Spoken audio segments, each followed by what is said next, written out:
Hi everyone, this is Mrs. J. I'm doing a read aloud of Bud Not Buddy by Christopher Paul Curtis, and we're on chapter 19.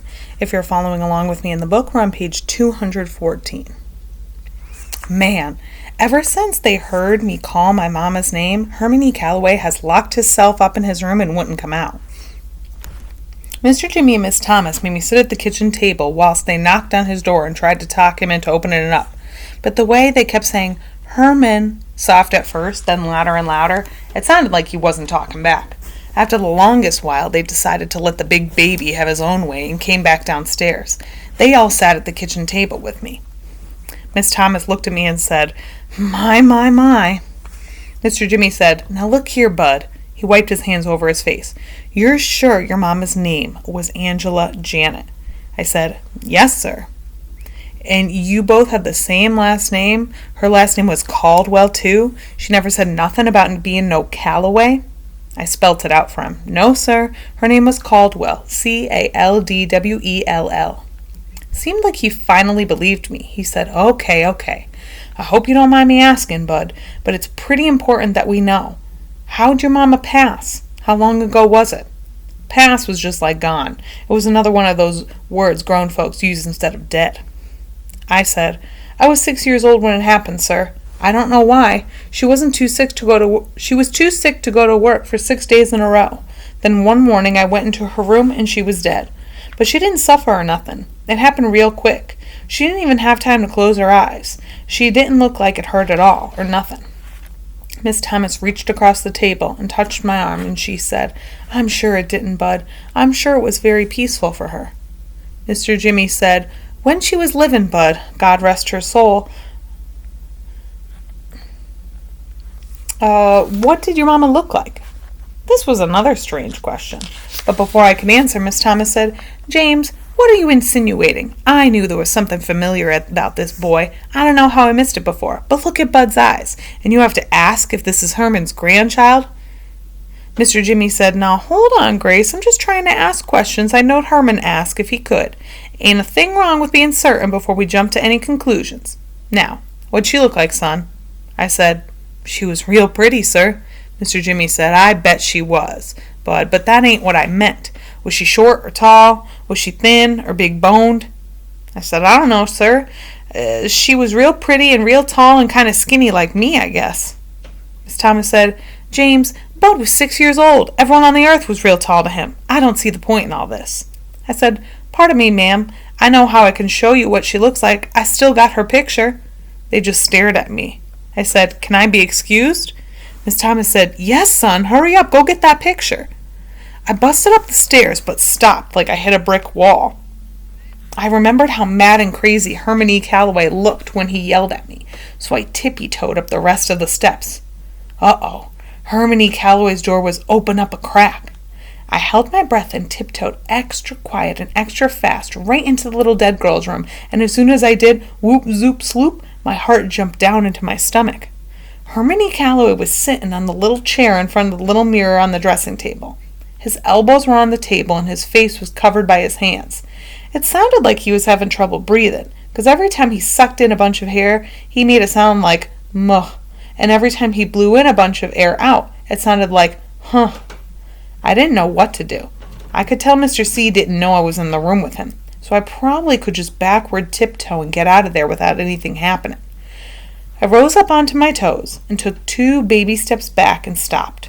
Shucks. I'd come in here to show Miss Thomas and Mr. Jimmy what my mama looked like, and there wasn't nothing wrong with that.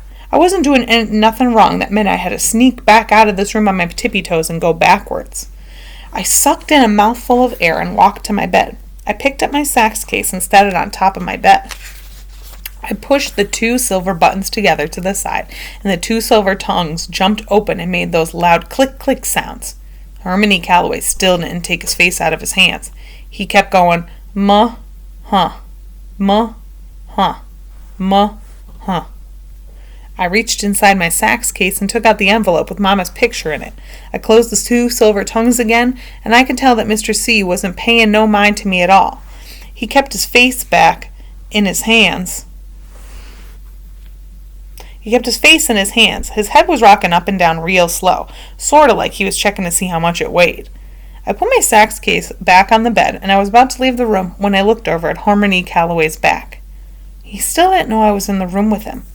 I looked in the little round mirror, and I could see his face, but I could see his hands. I couldn't see his face, but I could see his hands a lot better. I could see 6 little trails of water coming out from where his fingers joined up with his hands, and 3 trails from each hand joined up at the wrist and ran down his arm, puddling at the top of the dressing table. Shucks.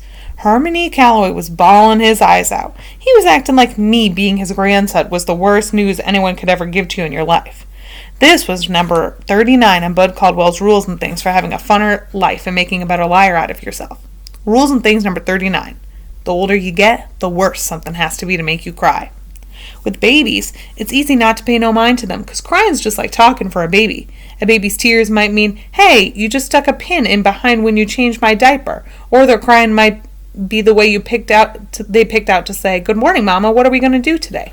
This makes it easy not to care too much about a baby's tears. But when you got an old person crying, you got a whole nother story. When you got someone as old as Harmony Calloway crying, you better look around, because you know you're square in the middle of one of those boiling tragedies. You can't help but feel sorry for him, even if he's been mean to you from the minute he first laid eyes on you, and even if he's crying because he found out the two of you were kin. I walked over to Harmony Calloway, and before I could think, my hand moved over towards his back. I waited for one of those spaces in between the mus and the hus, and I touched him. The skin under his shirt was very, very warm. It took a second for Harmony Calloway to know someone was touching him. When he knew, I felt his skin jerk, and the same twitch, the same way a horse's does when a fly lands on it. He whipped his head around. When he saw it was me, he jerked away, and took one more giant huh, and then stared. His mouth started moving like he was talking in a secret language that only dogs could hear. At last, real American words started coming out of his mouth. He said, how'd, I'm so, look, buddy, it's Bud, not Buddy, sir. He put his face back into his hands and broke down all over again. Man, it's a good thing the thug wasn't around, because if he'd ever heard the way Mr. C was weeping, no one would have wondered who the real Waterworks Willie was. I put my hand back on Mr. C's shoulder and patted him and rubbed him a couple times. Then I left the room. I felt a lot better going out frontwards instead of sneaking out backwards. I ran down the steps and back into the kitchen. Miss Thomas and Mr. Jimmy's eyes jumped right into the envelope. I set it in the middle of the table. Both of them just looked at it before Miss Thomas reached out and picked it up. She went into the pocket of her dress and took out some funny little glasses that only had the bottom half to them, and she put them on her nose. She pulled Mama's picture out and held it as far away from her eyes as her arms would stretch. She looked at the picture, looked over her glasses at me, and then looked right at Mr. Jimmy and said, "Any more questions for this young man?" And she slid the picture to him. Mr. Jimmy picked it up and said, "Well, I'll be. Remember that old con man who used to drag that rut horse through town? Now, what was his name? Help me out here, Grace. Didn't he call his act Joey Pegas and the broke-back bronking bucko?" Miss Thomas said, "It was Joey Pegas and the broke-back bucking bronco, James. What else do you see in that picture?" Mr. Jimmy said, that's definitely Angela Janet Calloway. He looked at me and said, "You're sure this is your mother?" I said, "Yes, sir, but her name's Caldwell, not Calloway." He said, "Well, I'll just be." Miss Thomas butted in on him. "There's little doubt about that, James, but what we've got to do." She kept talking, but I quit listening, 'cause something just came out of the blue and gave me a good whop on the forehead. Without even thinking about what I was doing, I butted in on Miss Thomas and said, "That means that's not some little dead girl's room I'm sleeping in. That's my mama's room." She looked kind of surprised, like this was the first time she had thought about it too, and she said, "That's right, Bud. You're back in your mama's room." I said, "How come Harmony Calloway never called on me and my mother? All you had to do was call on us one time, and I know she wouldn't have been so sad." Miss Thomas and Mr. Jimmy took turns shooting quick looks at each other, and then she said, "Bud, give me your hands." Uh-oh. Pretty soon I'd have to come up with rules and things for when Miss Thomas holds your hands. She stretched her arms across the table and held out her fingers. "But," she said, "Mr. C, excuse me, your granddad, didn't know anything about you. No one knew where your mother had gone." Mr. Jimmy said, "That's right, son. She just up and run off one day. I mean, we all knew Herman was hard on her, but it wasn't like it was nothing personal. He was hard on everybody. I used to tell him all the time to slack off some on the girl, to go easy, but I can remember his exact words. He'd say, "Easy go don't make the mare run." This is a hard world, especially for a Negro woman. There's 100 million folks out there in every shade and hue, just both male and female, who are just dying to be harder on her than I ever could be. She's got to be ready. Shoot, I could see that girl wasn't the type to. Miss Thomas said, "James, why don't you go up and check on Herman?" She said, "Why don't you?" but it wasn't a question. Mr. Jimmy said, Oh, maybe I should," and left the kitchen. Miss Thomas told me, "Bud, I know you can see your granddad has troubles getting along with most folks, right?" "Yes, ma'am." "I think it's because he expects so much out of everybody, himself included. And when you set your standards so high, you get let down a lot." I shook my head up and down, acting like I understood. She said, "Now take your mother, for instance. He was so proud of that young woman, and he loved her very, very much. He was determined that she was going to be the first Calloway to go get to school and all the way through college. So he thought he had to be strict on her. But he went overboard, Bud, simple as that. He used to crow about how his mother and father had been born slaves, and now it was only 2 generations later, and the Calloways had come so far and worked so hard, and one of them was actually going to be a teacher. But it was his dream, not hers. Not yet, anyway. And he never gave her time to pick it for herself. The more he pushed her, the more she fought him. Finally, it got to be too much, and she left. We think she ran off with one of Herman's drummers. We've been hoping for 11 years that she'd send word or come home, and she finally has. Looks to me like she sent us the best word we've had in years." Miss Thomas smiled at me, and I knew she was trying to say that I was the word that Mama had sent to them. She said, "Wait here for 1 second, Precious. I gotta go get something from my room." Miss Thomas was probably saying that as an excuse so she can go blow her nose and cry, but she came back in a flash. She was holding an iron picture frame and handed it to me. "This has been on my dressing table for 13 years, Bud, ever since your mother was 16 years old. Now it belongs to you." I wanted to say thank you, but I just stared at the picture in the heavy iron frame. It was Mama. The picture only showed her head. All around the edges it was smoky or foggy, so it looked like Mom had poked her head out of a cloud. And Mama was smiling, that same soft smile she'd give me when she got home from work. It had been so long since I'd seen Mama smile that I wanted to laugh and cry at the same time. Miss Thomas said, "Let me show you something, Bud." She took the frame out of my hands and said, "Watch this." She moved the picture up, down, left and right, and around in circles. "Do you see how her eyes are always on you all the time? No matter which way you look at the picture, she's watching." It seemed like Mama was looking directly at me, no matter where Miss Thomas put the picture. I can keep this? I feel like I've been holding on to it until the rightful owner came along, and it looks to me like he's finally shown up. What took you so long, child? Miss Thomas patted me underneath my chin. She said, "But, Bud, we've got a problem that I'm going to need your help with." "Uh-oh. You said you were 6 years old when your mother died." "Yes, ma'am." "Okay, so that was 4 years ago." "Yes, ma'am. You can remember how bad you felt when you first knew she was gone, can't you?" "Yes, ma'am, I can, 'cause it still feels the same." "Well, you've had 4 years to try to heal that scar, but it still hurts some of the time, doesn't it?" "Sometimes a lot." "I know, Bud, but remember, your grandfather and I just found out that she passed. This hurt is brand new for us." Miss Thomas started swallowing. "And even though he hasn't seen her in 11 years, I know there isn't a day that goes by that he doesn't think about her. He'd never admit it, but there isn't one show that we give that he doesn't first look out into the audience, not to see how big the crowd is, but hoping that she'll be out there, hoping that she'd seen a flyer tacked to a telephone pole somewhere and would stop by to see him. He loved her so much. But I'm sorry, sweetheart." She took the hand she wasn't squeezing my fingers with and took out her handkerchief and blew her nose. "Those stones he picks up everywhere he performs are for her.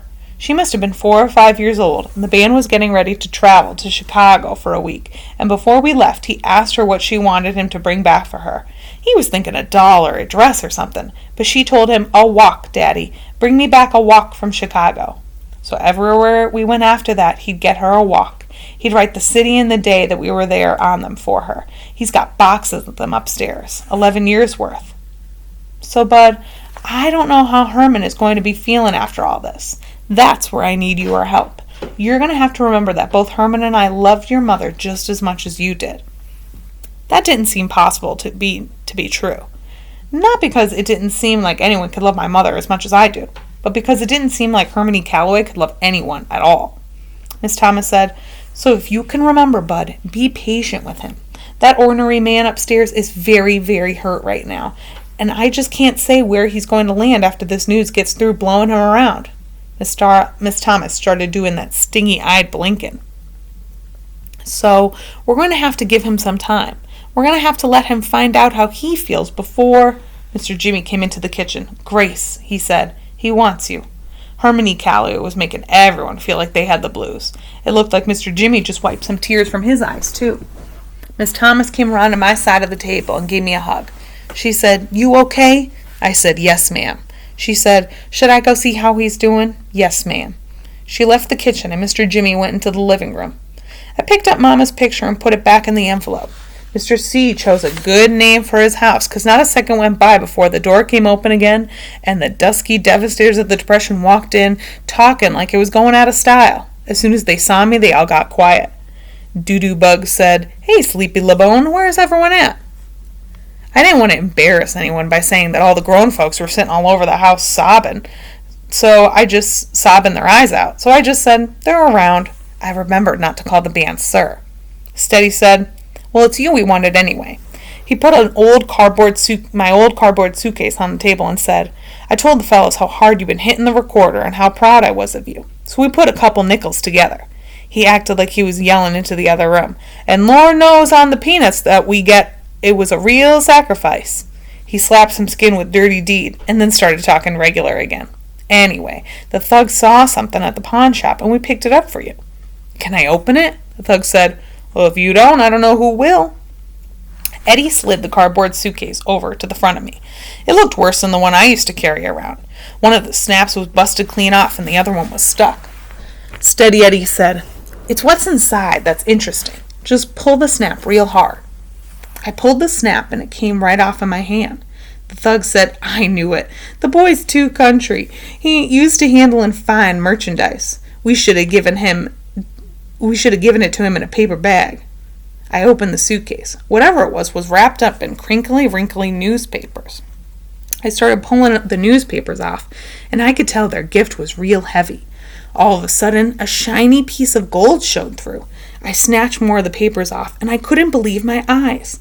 The dusky devastators of the Depression had put their money together and had bought me a baby-sized horn, like Steady Eddie's saxophone. Steady Eddie could see I was stuck, so he lifted it out of the suitcase and fished around for the bag and the mouthpiece, the neck and the reed holder. He stuck in the reed for a minute, put the horn together, and then played it. Man, my horn sounded great. Eddie said, "It's an alto, Bud. There's a little rust in some of the seams. That's to be expected with a horn this old, but it still has a good tone to it, and the dent didn't throw her off too much." He showed me a big dent at the bottom part of my saxophone. I repatted, refelted, and resprung it. The rest is up to you. He reached in his pocket and took out a can that said Brasso on the side. "Get you a rag and shine her up. A man should polish his own horn." I looked up at my bandmates and I said, Thank you very, very much.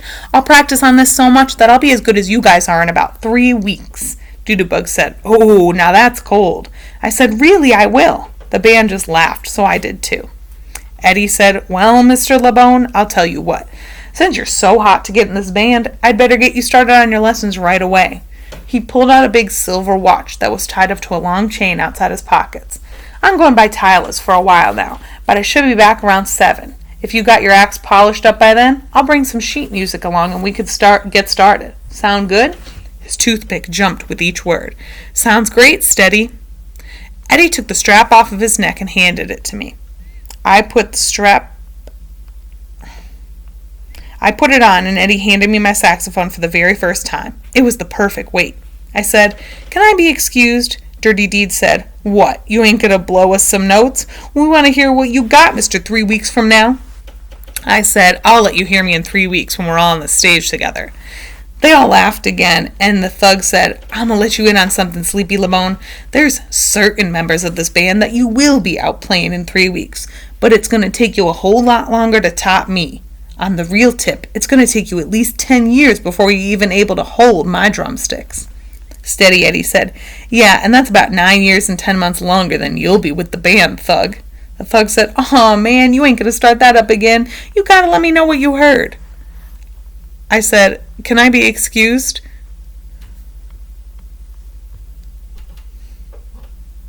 Eddie said, "Go ahead, Sleepy LeBone. I'll be back." I told my bandmates, "Thank you. Thank you very much." The Thug said, "Nothing to it, little man." Dirty Deed said, "Now don't let that horn whip you, son." Doo-Doo Bug said, "Our pleasure, Sleepy." Steady Eddie said, "Man, get out of here." I picked up both Mama's pictures, my horn and my can of Brasso, and I ran up the stairs. When I got up the stairs, I saw that Harmony Calloway's door was still open a crack. Miss Thomas's door was closed now, and I could hear the two of them in her room talking real soft to each other. I could have stood outside the door and listened if I wanted to, but that would have been rude. Besides, I didn't know for sure how long it would take me to polish up my new horn. I went into my mother's room, and I put my socks on the bed that Mama used to sleep in when she was a little girl. I put her smiling picture on the dressing table, and then I reached under her bed and pulled my sax case out again. I snapped the 2 silver snaps and started taking out all of my things. I took out my old blanket and I remade my bed with it. I wasn't going to need to carry it around with me anymore. I opened up the tobacco pouch and took out the rock that said Flint on it, and I set it on the bed. I took the pouch and the flyers and walked down the hall to Harmony Calloway's room. Even though I could still hear him and Miss Thomas talking and boo-hooing in her room, I knocked on his door anyway, and when no one answered, I opened it. He had one of those dressing tables with the mirror stuck on the back of it too, so I walked real quick over to it and set the flyers and the bag of 4 rocks down, and I got out of his room as fast as I could. Whew! Even though it was me who carried them around for all these years, you'd have to be a pretty big liar to say that those rocks and flyers really belonged to me. Harmony Calloway's name was all over those flyers, and his writing was all over those rocks. Besides, the way he looked so shook up when he saw the rocks for the first time, I figured they meant more to him than they did to me. I went back to Mama's dressing table and opened up the little drawer. I took out one of the thumbtacks and went back to Mama's bed. Next thing I took out was the envelope with her picture in it. I took out the picture of her riding that sad, saggy pony. I still couldn't see what she was so unhappy about. The misbegotten Moon Park looked like somewhere you could have a lot of fun. I poked the thumbtack onto the top of Mama's picture, and I walked to the wall that she'd stuck all the pictures of the horses on. I put Mama right amongst all those ponies and horses she liked so much. I didn't need to carry around this doggone picture around. This wasn't how I remembered Mama anyway. Mama was always excited and jumpy, not sad and poky like this little girl. Mama was kind of old when I met her too. She wasn't young like in this picture at all. The picture looked like it belonged. It's strange the way things turn out. Here I'd been carrying Mama around with me all this time, and I'd finally found somewhere to put her where she wanted to be, back in her own room, back amongst all her horses. I went back to the bed and picked the flint rock up. It was going to be enough. I didn't need all those other things with me all the time. I didn't need them to remind me of Mama. I couldn't think of any more about her if there were 100 hours in a day or 1,000 days in a week. I couldn't think about my Mama any better than I already do.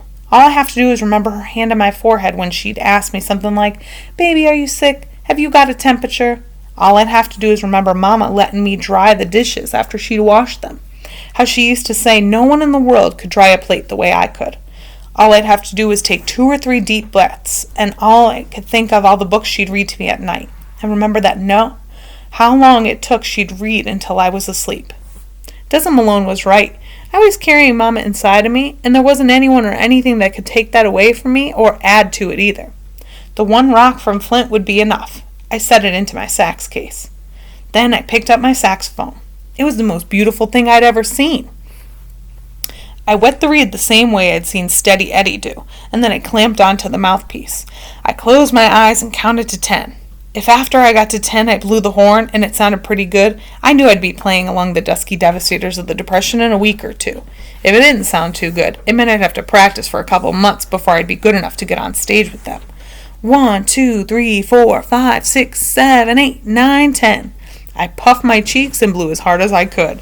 The saxophone only squeaked, squawked, and groaned, and it sounded like I was making up words like owl rock, razuka, and balupa. Shucks. Maybe I didn't puff my cheeks out right. Maybe I was blowing too hard. I counted again. 1, 2, 3, 4, 5, 6, 7, 8, 9, 10. This time the horn only squeaked, squawked, and groaned. It didn't sound like it was trying to make up any words. It sounded great. It wasn't perfect like when Steady blew it, but I could tell that one day it was going to be. Something told me I could learn to play this. Something told me that those sounds were more than just bad notes. If you didn't have a real good imagination, you'd probably think those noises were just the sounds of some kid blowing a horn for the first time. But I knew better than that. I could tell that those squeaks and squawks were the sounds of one door closing and another one opening. I looked at the picture of Mama that Miss Thomas gave me. Mama was looking right back at me with that same soft smile. I know it's stupid to smile back at a picture, but I couldn't help myself. I know it's even stupider to talk to a picture, especially when it hadn't said anything to start a conversation. But I had to say, "Here we go again, Mama, only this time I can't wait." I closed my eyes and began practicing. Shucks, as good as things were going for me now, I'd bet you dollars to donuts that Steady Eddie was going to get here early.